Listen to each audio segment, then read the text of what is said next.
Welcome back, ladies and gentlemen, to another recap review of the hit MGM Plus show, Godfather of Harlem. It's your guy Lucas with my boy Najir here this evening. What is going on with you, sir?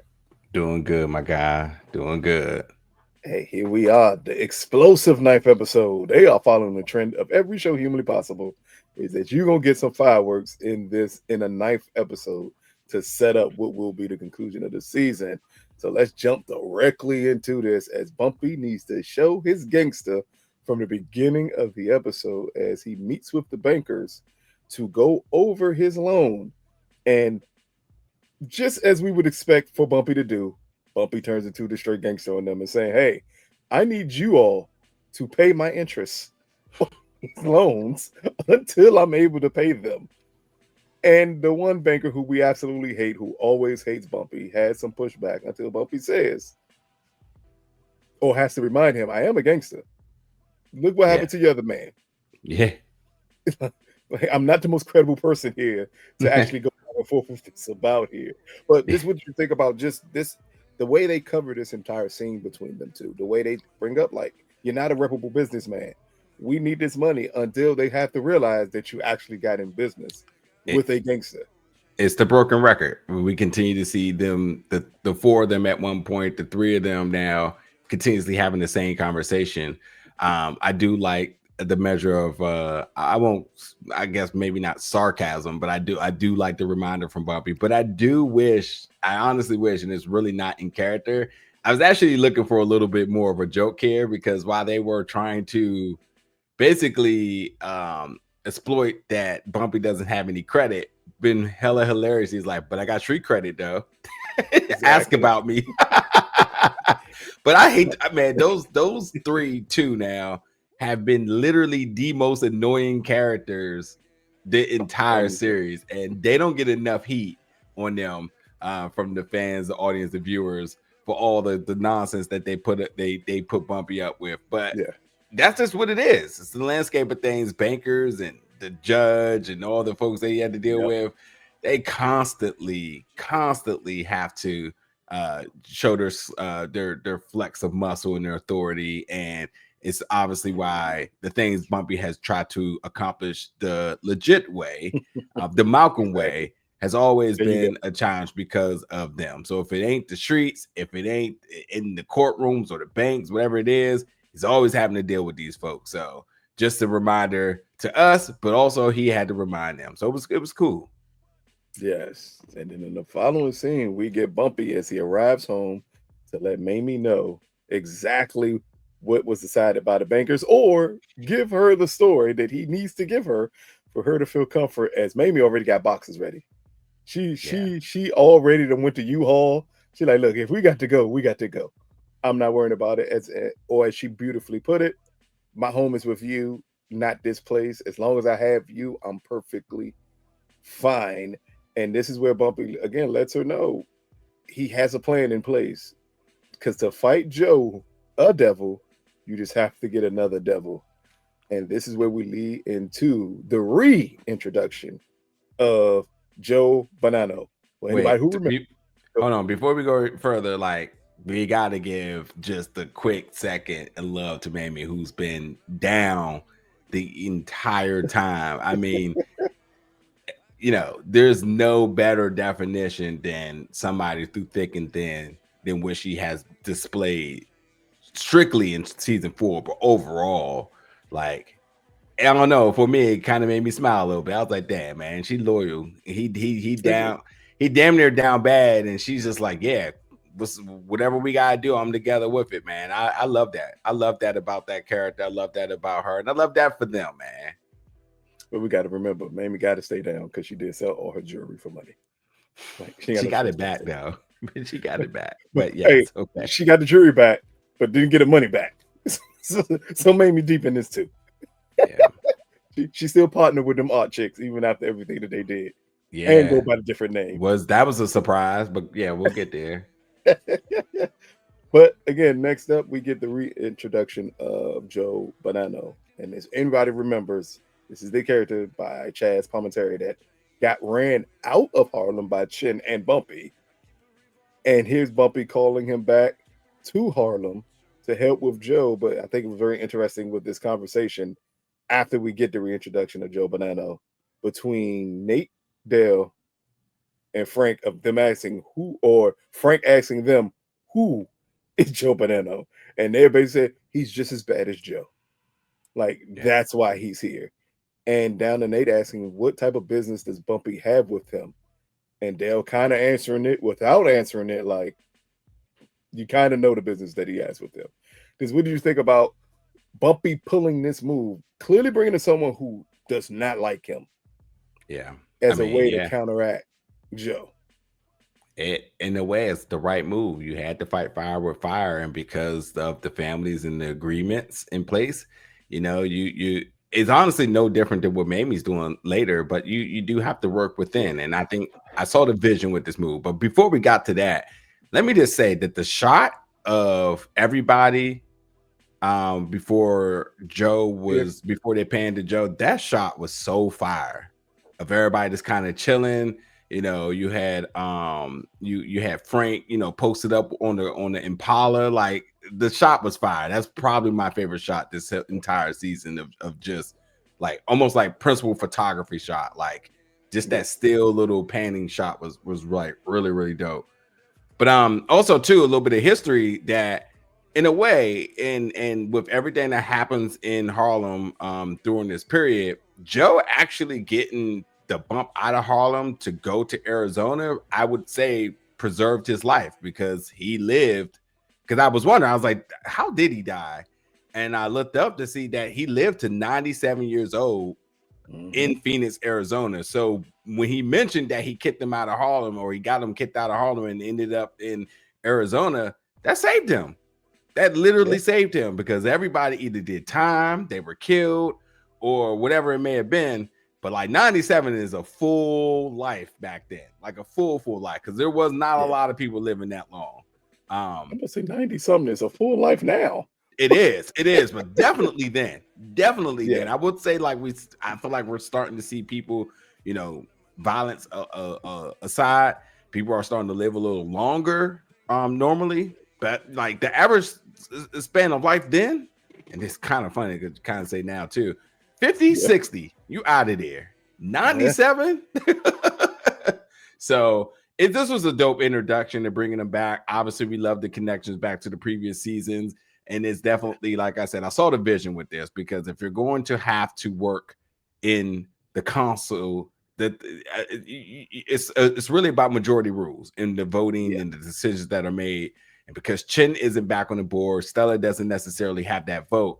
You're wondering, like, could this be a way of swinging things back into his favor, because he knows that Joe Colombo is trying to take Harlem, take everything from Bumpy, and eventually take everything from the families. And Yeah. Joe Bonanno needed to know what was happening firsthand. Yeah. And speaking of that, that breaks down to the conversation that they had. As first thing he lets Bumpy know is, you got me sent off to Arizona. I don't like you. Like, what did you call me back here for? And this is Bumpy letting him know all of Joe Colombo's plans, how he Yep. plans on taking over Harlem, how he's planning on taking over the drug trade, and that you need to help me stop him before no one can stop him. Again, is this a it's a not a threat that Bumpy throws out there, but it's a inevitable truth of something that's gonna happen because the family does not step in. Joe's clearly going to control everything humanly possible here.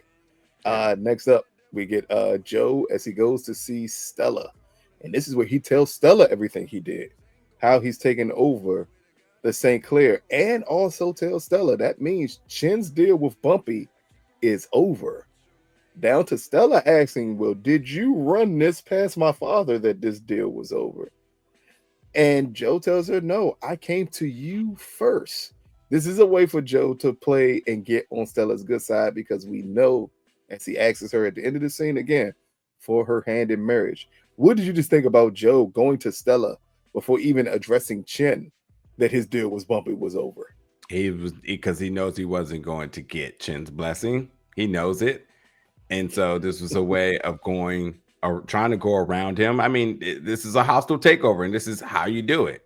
Yeah. In a true Joe Colombo way. First of all, him coming in there saying, "Did you get my flowers?" as if like somebody didn't break into her place to leave flowers.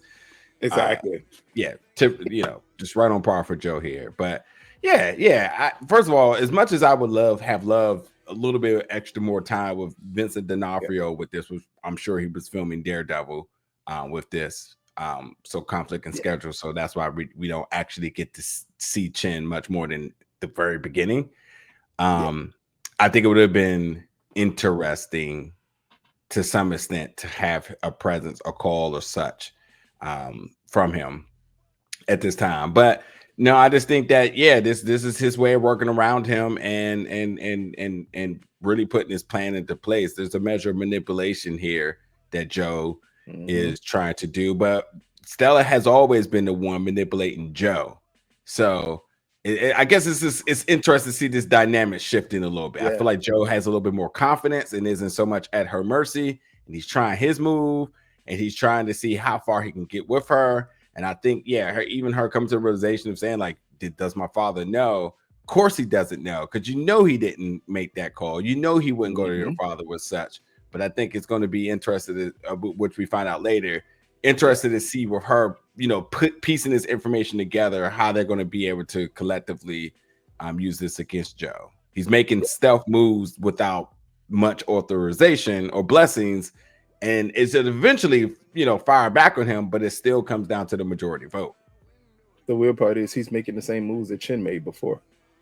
Thinking, I don't need authorization of the family, because one, if I make them enough money, they're not going to care. That is it. Here is him basically saying, Chin is not here. I don't have to clear anything through him. And at this point, I think Joe kind of understands, I have Pino in my pocket. I really don't need anything from Chin here, because he does not matter. But this is Joe just moving the pieces on the board to set up everything else he needs to set up.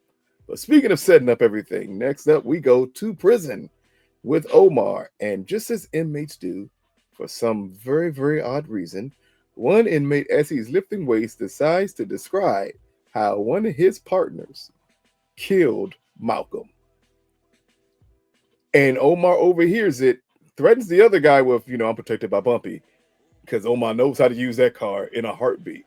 But here he threatens the gentleman to get the information on who this friend is that killed Malcolm. All I'm asking is because we can, I'm going to do all of Omar at one time here, because that's the interesting part of this character and this actual introduction to one of these killers of Malcolm. We know the history of Malcolm X. We knew from the beginning, unless they were going to take some very big creative freedoms here, that in this time period they don't discover the real killers of Malcolm. Right. But they have been rumors in history that someone in prison had talked about one of the real killers, and that person did end up dead. Did you think that they would go down this angle with it, and to include the Panthers fully into the storyline? No, instantly went to Google afterwards. Like, no, I really enjoyed this part of it. It's not that I'm such a conspiracy theorist per se, but like I love the thought-provoking idea of like, if or how this event may have happened, or did it happen, or the thoughts of this event happening, and the names. First of all, let me be clear, I didn't think we was getting any more Omar story this season. That's the first thing. Nor did I think we will be trying to tie the knot into the conspiracy of how Malcolm X was murdered, who was involved, and so on. So all a shock, but yes, to a pleasure how they played this out through this episode. It was very interesting. I love the cat and mouse element of this episode, of them having to go to the Moss 25 to find out who this guy was, get the information from them, Elise and them bust into this Moss, which is normally guarded like Fort Knox. A lot of these malls are, but just to be able to kidnap this gentleman and for him to give up the information that he does, that this was set up by what we only conceive is either CIA or FBI to help set up Malcolm X's death here. And just for this to happen and for them to cover it up so fast. Again, it's something we talk about a lot with Godfather of Harlem that is a huge plus for them.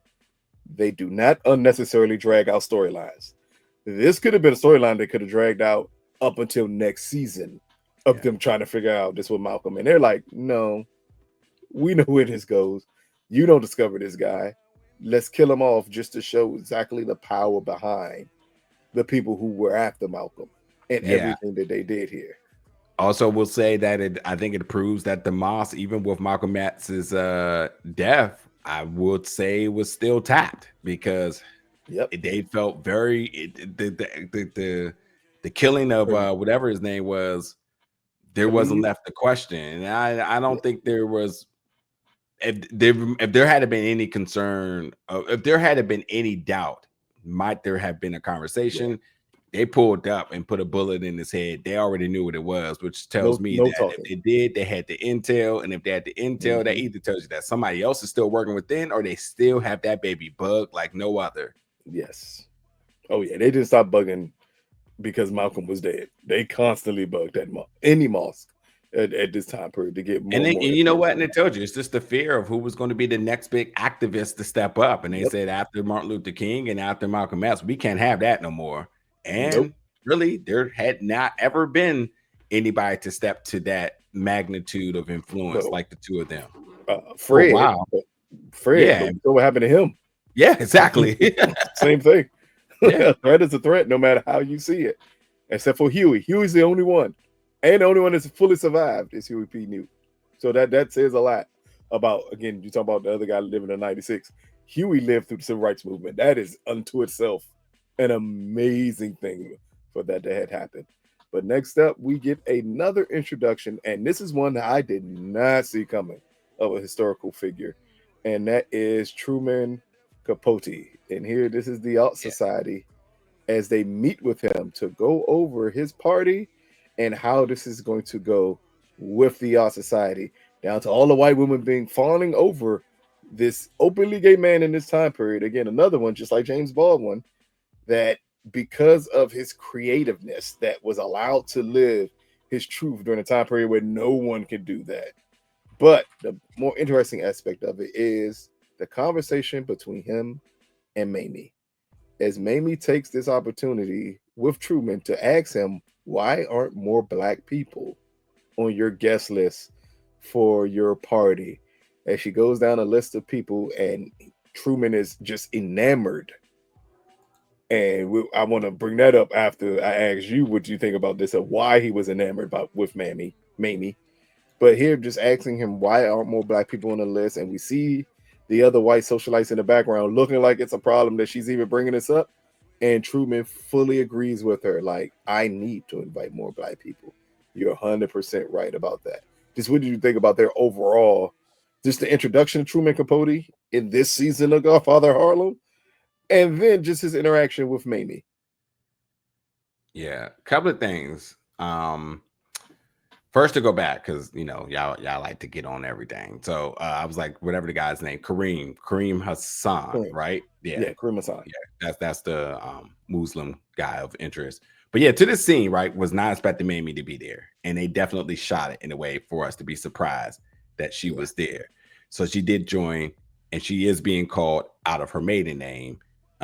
So interesting. And the three little women and whatnot, obviously they're culture vultures at this rate. So like you can be black or you can be gay.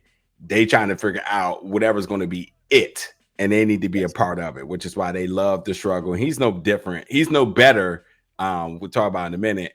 But my thought was like, oh damn, Mayme sold out. But I don't know who's coined this term or who's sort of the founder of this tactic, but it is to fight within. And that's instantly what I thought was happening here, was that it's like, oh, she's joined. She's trying to make the change within. And the first thing she said was, well, we need more of us in there. And yeah, there's an optic thing, but like there's obviously a granular mission here at hand. Yes, exactly. And I love that how she was unapologetic about it. So like, yeah, you can say what you want about her, confining to their terms and, and being called by her maiden name and not Johnson, and sitting off to the side. But like, she's doing the work. She's doing the work. She's infiltrating from within. She got herself invited. She got his ear, and she's going to have more folks in there. She's doing it her way. I mean, honestly, and I don't really know the historical relevance of this, and I know they made a deal about it for sure. But you kind of got to look at this and say, like, this was kind of goated. If this was a white event of all the who's who, and she got some of the biggest names involved in it, then that's definitely a big win. And James Baldwin and being and getting him even with the beef that was at hand, it's a huge win. So, like, yes, maybe a small thing, but maybe bigger historical relevance to this than I'm aware of. And I thought that it was cool how she had to, again, later work on with the deal within, that ends up being brokered. Yeah.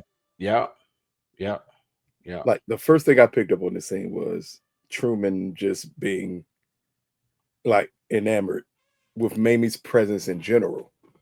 And again, we know anything about Truman Capote, he wrote In Cold Blood, one of the greatest books ever written. But like gay men and black men have always been there by black women. They tend to take majority of who they are, and I don't mean that in a negative way, from the lives of black women. So I love the way they played this with Truman. That's why he's so enamored with Mayme at that time. It's because you're different than everyone else. You're different just like I'm different.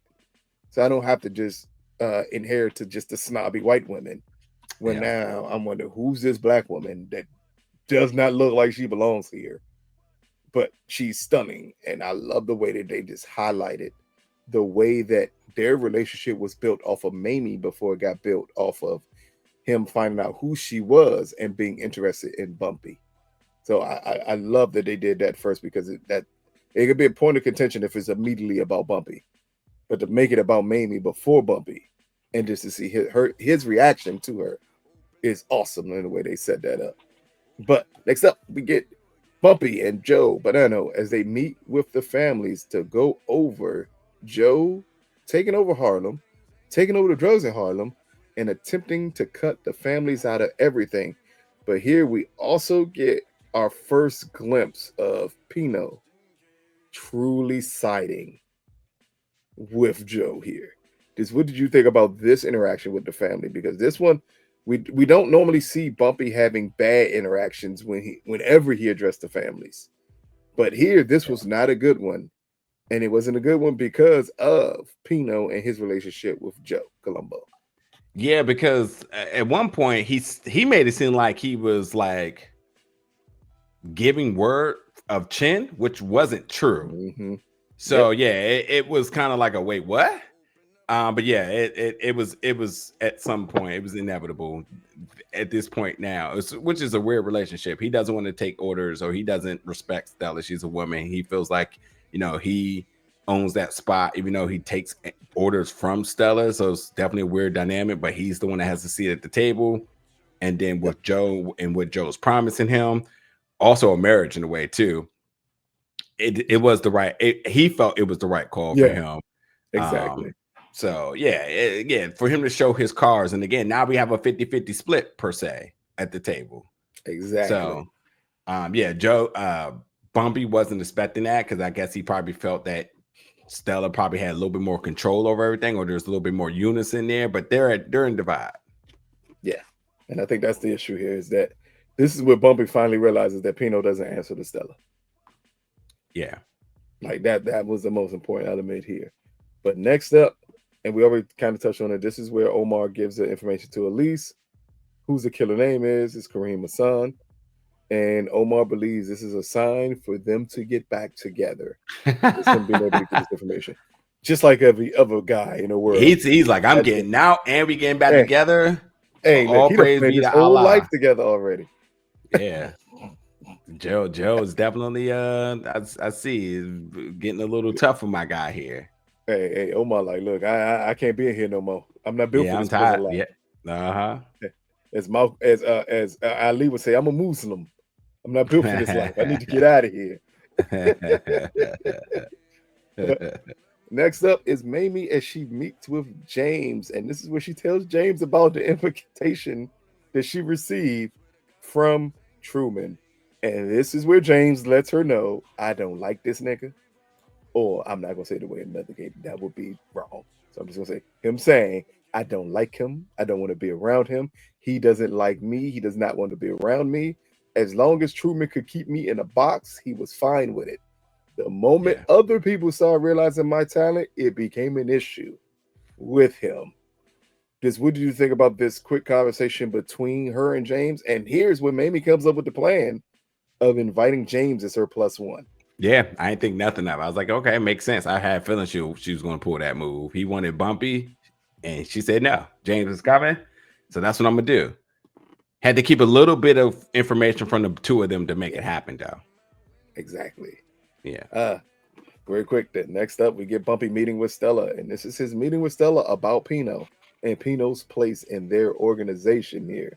It's not much here to talk about because we do later on discuss this element of this relationship between Pino and Joe. But this was Bumpy just letting Stella know, hey, I think this is the guy that's going to help Joe get everything he wants. And what are you going to do about it? This just lays out the cards at the beginning for Stella of what to do. Next up, we get Elise and the Panthers as they, with the information they get from Omar, we just see just how jealous Sadiq is about Omar, questioning if he just didn't make this up for them to get back together and for him to get out of jail. Just like a black man who just, I didn't even why think you he gotta was be like jealous. him? Honestly, I didn't see it that way. Oh, But I'm not remember saying they you're just wrong, kissed. though. They just kissed. Like Yeah, he yeah, thinking he got yeah. Elise on his pocket. Yeah. I thought less of him being jealous and more about him being cautious about Elise making these moves. And it's not like the guys are making the moves or making the calls, but yeah, at the end of the day, it's all like, man, we riding for Malcolm, and that's the common denominator with it. But I definitely thought it was a little bit of I thought it was more or less of him just being like, yeah, you calling the shots now? Okay. But we I down, read we that as gang. like we listening to this Omar character. How we know he ain't setting us up? Oh, you Mm-hmm. trust him, but why should we trust him? And it's Mm-hmm. like, those are very weird questions to have for someone who just got you bombs and big dick Nate. Like, you shouldn't question Elise at No this Diddy. point with her moves. Yeah. She's already done enough questionable stuff. You should be perfectly fine at this point with Yeah. everything she decides to do. But Mm-hmm. next up, we get Mayme at her dress fitting here for the ball with She Truman. looks And this is good. where she look. And I love the point that Halston is a huge designer for people who don't know. And his dresses are still worn to this day, but a lot of it are vintage looks here. So for him to even be making her dress, this tells you just like that's money, that's Yeah. success. But the Mm-hmm. point that she brings up here to the other women about the idea of inviting James, and they go as far to tell Mayme, you are lucky. You got invited. No surprise No, there. no +1s. As black people love to bring a +1 Yeah. that they know shouldn't be coming there. And they Yeah. said no +1s at all here and don't rock the boat. I don't think it's much to talk about because this is just these women being these women. We know how they feel about everything. I think it was very interesting that they basically told her, don't pursue any of this. It kind of takes away the thought that they're on equal playing ground after the amount of money that she gave them, as Bumpy brought up to her last week. But next up, we get Bumpy meeting with Joe. Now, this is just a meeting to establish exactly what should go down with the business and how Bumpy just give me everything back that you owe me. Give me my money back. If you're not going to give me the money, give me the St. Clair back, where we're not going to have these issues. And Joe being Joe lets Bumpy know, one, this was a full power move. Two, I'm not giving anything back. And three, if you have a problem with it, I suggest you do something about it. What do you think about this? Because this is the first time they've had this conversation since Joe robbed Bumpy completely, and since Bumpy has had to make the moves that he's done. He's still on business. Yep. So, only thing I thought was like there is a war coming. That was it. That was what's the saying? The what that broke the camel's back? The straw that broke the camel's back. The straw, yeah. I was like, is it the straw or the hay? I knew it was one of them. But yeah, that was it. This the war is coming. This was the oop. It thrown up in the air, and I don't know. We'll just say Blake Griffin It's coming episode 10. Chris All Paul to right. break Blake Griffin, OG And Clippers. I'm about to say, look, I would have said DeAndre Jordan when he tossed that Joan up and he murdered that guy on the basketball court, the way he dunked on him. Oh yeah. Oh yeah. Yeah, they did. They had a squad, bro. Yeah. Them niggas can get past the first round of the playoffs. Couldn't. Shout out to Doc Rivers. Yeah. The worst high paid coach in the NBA. But next up, we get the Panthers. The Mike Tomlin of basketball. That's disrespectful. Mike Tomlin. Oh, wait, damn. I'm about to say that's disrespectful. Mike Tomlin got a Super Bowl. Doc Rivers got an NBA championship. That's true. That's one. So, but yeah. No, they're the same. Doc got an NBA championship. Just one, though. Just like Mike. Just one. That's right. Yeah, that's true. Yeah. But next up, we get the Panthers as they go to the home of Kareem Hassan. And this is here where they question his wife to find out exactly where he is. And this is where Elise turns quickly into Olivia Benson and notices a picture on the table, and that immediately tells her that he's at Moss 25 again. This is just something to set up everything that we're going to end up seeing a little later. The next scene, we get Mayme bringing more white people to the diner. As here, Mayme brings Truman Capote to the diner to talk about James. And this is where Truman lays it out. I don't like him. I don't like how pretentious he is. Everything that James said prior about Truman repeats it here. But we also get Truman bringing up Bumpy as he tells Mayme, I looked you up. I know who you are. I know who your husband is. And this is the start of his official invitation for Mayme to bring Bumpy to his ball, but definitely lets her know James Baldwin can be nowhere near anything to do with this. Yeah. At this point, I just wonder, what do you just think about so far the betrayal of Truman Capote in this episode? He for said everything what it you was. know about it, and I don't know how much you know about him. Like, for everything you know about Truman Capote, what do you think about the way they're portraying him in this season? I don't know much, so enlighten me. Oh, well, beyond being one of the greatest writers of the 20th century, we had an amazing movie with him where Philip Seymour Hoffman played him and won an Oscar, I think, for Best Actor for playing Truman Capote. Like, Capote was a very eccentric person. One, they have the accent down pat. Like, for anybody think they're making fun of him, that was his accent. Yeah. It was that southern sassiness of his accent, and a point that they got down pat, and also got down pat that Truman was known to be enamored by black people. Yeah. This stuff I get. Yeah. With black people. Just because they were different and he saw the world as seeing him as different. So I love the way that they're knocking this out of the park. And I would have never assumed in a season that we get James Baldwin and Muhammad Ali that we will also get Truman Capote in it. Everybody's in Harlem. This is just showing just how big, because I know it could come across to a lot of people as grandstanding for the show, but that's not true. We just have to remember just how big and how important Harlem was at this time period.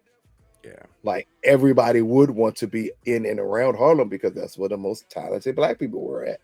Yeah. And for someone who was known to do other things with black people, I just assumed that Truman would easily have been there during this time period. And again, I do love this conversation between him and Mayme, because this is Mayme standing on her principles about her friend.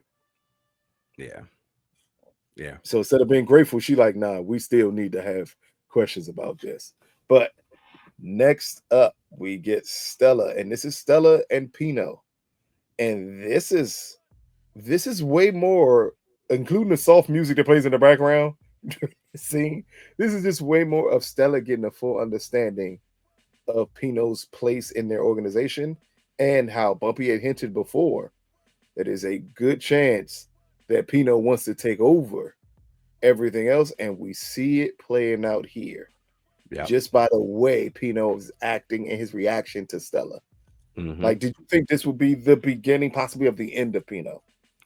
Yeah, I thought there's other episodes too. Every time he had a moment, he tried the shot. So yeah, it's like the only time that he was down and really rode for Stella was against Olympia. Yeah, he was all for Stella then. When he could beat her legs to a pulp, he was all for Stella. But every other opportunity It's like he wants it to be known. Like, technically, your father left me in charge. Like, I Yeah. know who you think you are, but that has nothing to do with me.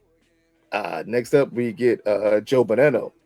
And this is him meeting with Bumpy, and he gives Bumpy the most pivotal piece of information or pivotal plan of this season when he tells Bumpy, at this point, your only recourse is to kill Joe.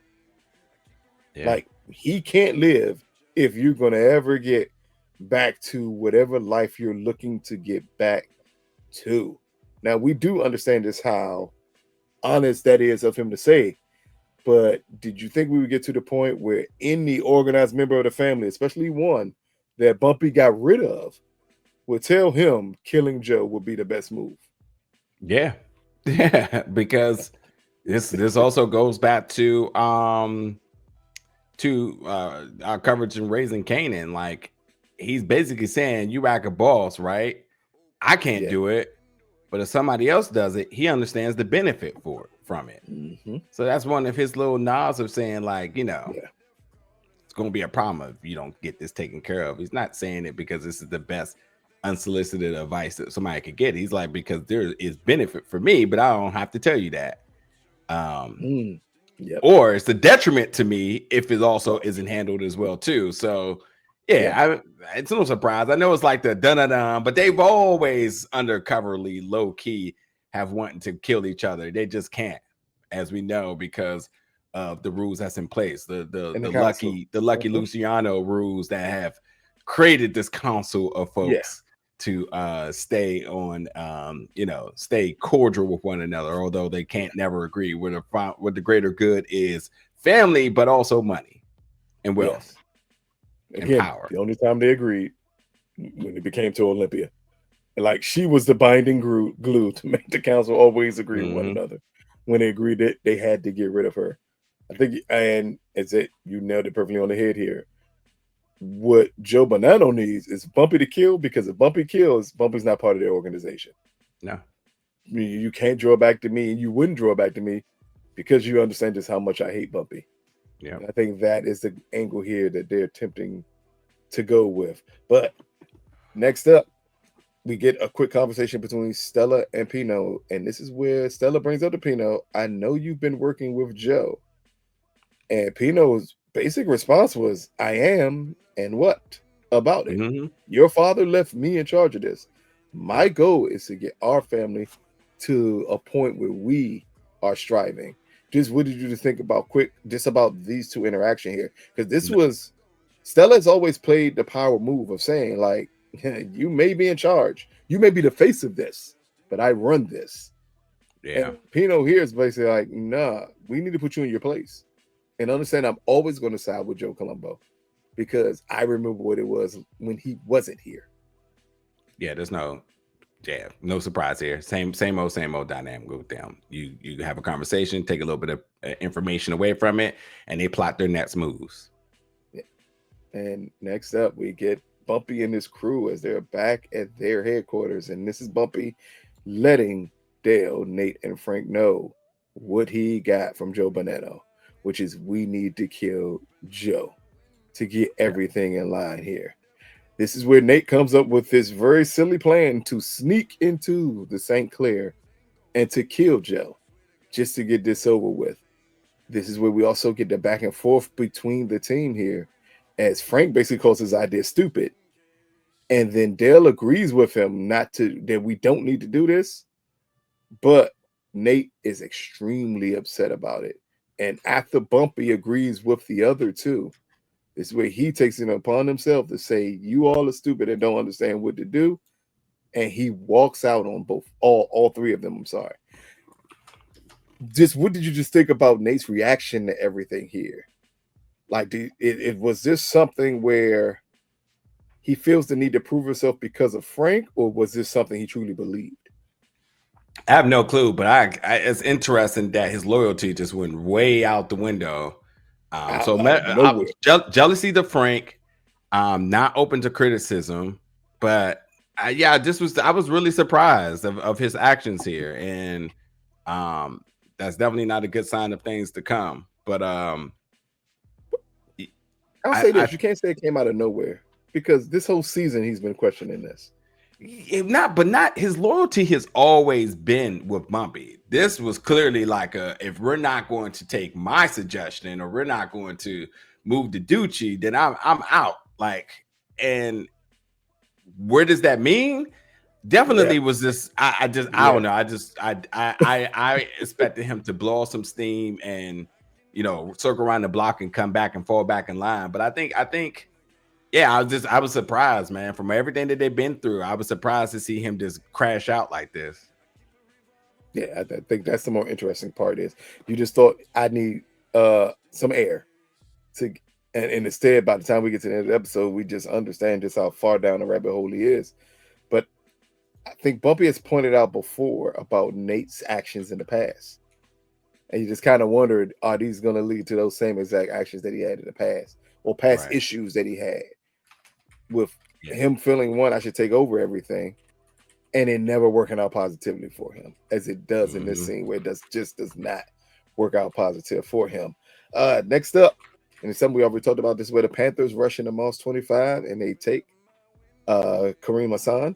And this is where they just beat him to get the information that they need to get out of him. Typical stuff that happens in mobsters, and the Panthers are now mobsters.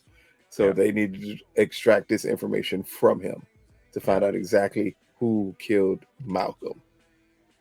Next up, we got Stella as she just sets up a call. This is her setting up a quick meeting with somebody. We just don't know who this meeting is with. Who'd you think? Just of yet. At the point when she made that call, I thought it was Chen. Me too. That's why I made the statement I made earlier. I was like, me too. Yeah. Makes sense.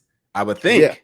Like, hey, Dad, I know we're not on the best of terms, but things getting crazy up here, and you're going to need to come up here and put your foot down.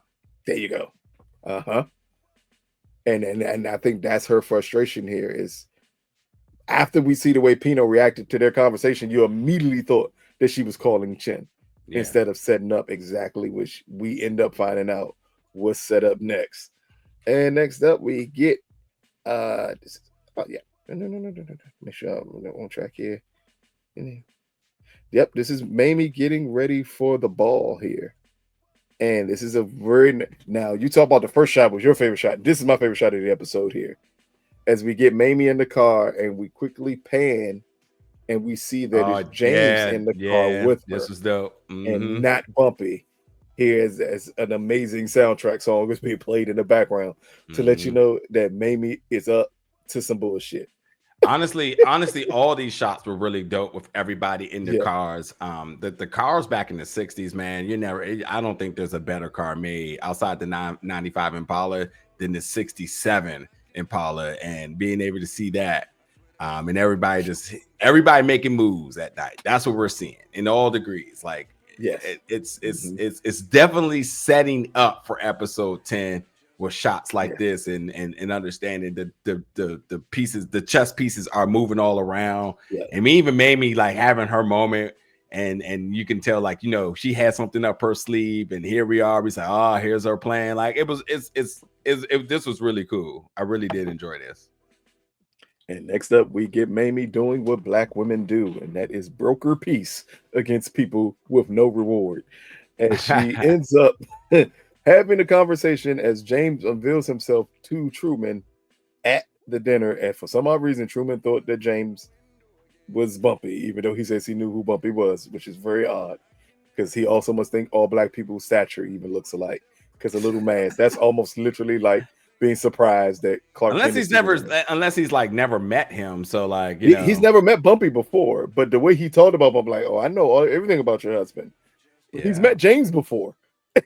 He could not put two and two together until James. I don't mind it. I still think it's set up for a great reveal of it being like, haha, motherfuckers, it's me. But that reveal was cool. Like if you ever watched the show Lois and Clark, when Lois realized that Clark Kent was Superman. She's like, I can't believe it. Like, come on. But here is Mayme using flattery to get both of them on the same page with one another, letting them both know you are two openly queer men at this time, brilliant writers at this time period. Why don't you two like each other? And it's just the most Now, I important know part this of is her of Harlem, her but this is Brooklyn in a nutshell, isn't it? exactly.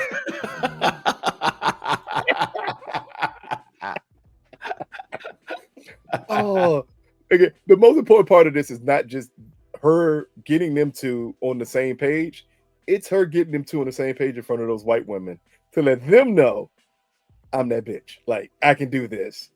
And that they just walk off hand in hand. Again, it's not much here to talk about. It's just about showing the power of having Mayme on this board and what this possibly could mean to the art society. Next up, very quick, just the Panthers just waiting on the killer of Malcolm. Nothing else to talk about there. Following up, Also, really quickly too, maybe not only doing it for the white woman, but everybody there, and because there's like high media press and the picture. attention Yeah. to it. Like, yeah, she was thinking 10 steps ahead. She knew it, and honestly, I don't know so much about this event, but they obviously used the stock footage for the event, so obviously it was a big deal. So like she knew an opportunity to make a statement, and again, I don't know the magnitude of what she's did here, and obviously we're talking about two icons being in the same picture, and she was the one to really piece it together. But like, what did this mean in terms of a ripple effect down the line, and her being able to get the photo op together and do so? So like, it was so much emphasis on what Bumpy has done and contributed to Harlem or destroy Harlem, however you want to look at it. I feel like there's something of mass significance with this. This is why they pieced it in the show. That's why they wanted to make sure they used the stock footage to either make you want to go and research, but ultimately that picture, which I'm sure is a picture out there, solidified something of mass significance going forward, besides just having a photo op with two people up there, because anybody can fake pictures together. We see that all the time. But this seems to have been something that could have potentially changed the rhetoric, the narrative, or something beyond this point. Yeah, exactly.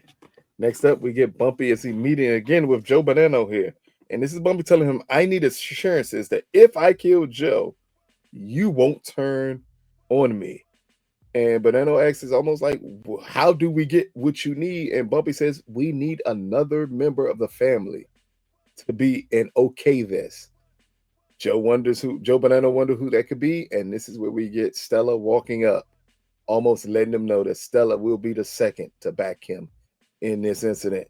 And because we already talked about the Panthers, the next scene is with Kareem here as he meets with his handler.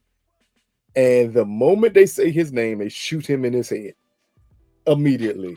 And this is where the Panthers attempt to catch up with him. But at this point, they understand that their best way to free Omar and to get Malcolm's killer is now dead. And now they must find out another way to work out this plan. Only rush through that because that's not much to talk about because we already talked about it. But the following scene is important again. And this is back to the meeting between Joe, Bonanno, Bumpy, and Stella. And this is Bonanno telling her, you need to stay out of this altogether. Pino is the boss of the family, and he's making moves to do this. But this is also where we get Stella letting them know that Pino won't be around for much longer. Just what did you just think about here? This conversation between these three, as Bumpy again being very adamant, I need someone else that can back me on this because he understands his relationship with Joe Bonanno, and he cannot take the risk that he kills Joe Colombo, and Bonanno acts like he knew nothing about it, and then that puts all five families against Bumpy. That's it. Yeah. You explained it. That's what I thought. Well, what do you think about Stella and the moves that she's going to make on Pino then?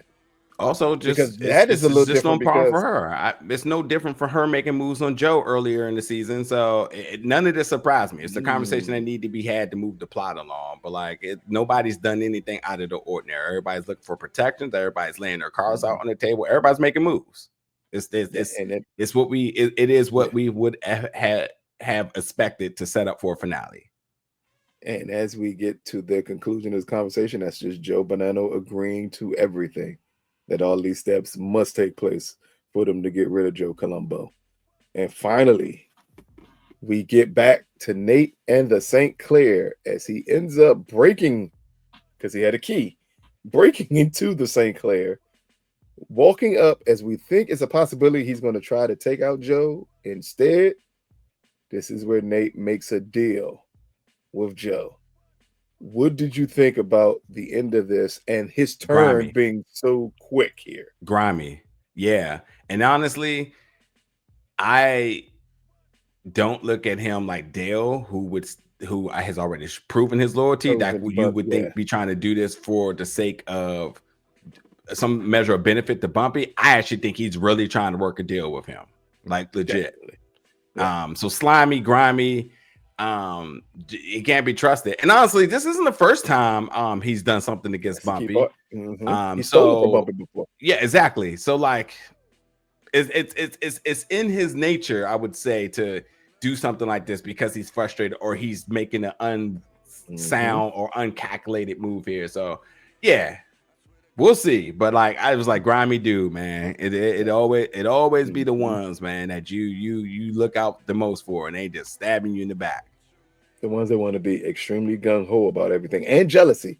Because part of this is still Jealousy. jealousy about Frank and Yeah. the role that Frank is playing with Bumpy in his organization.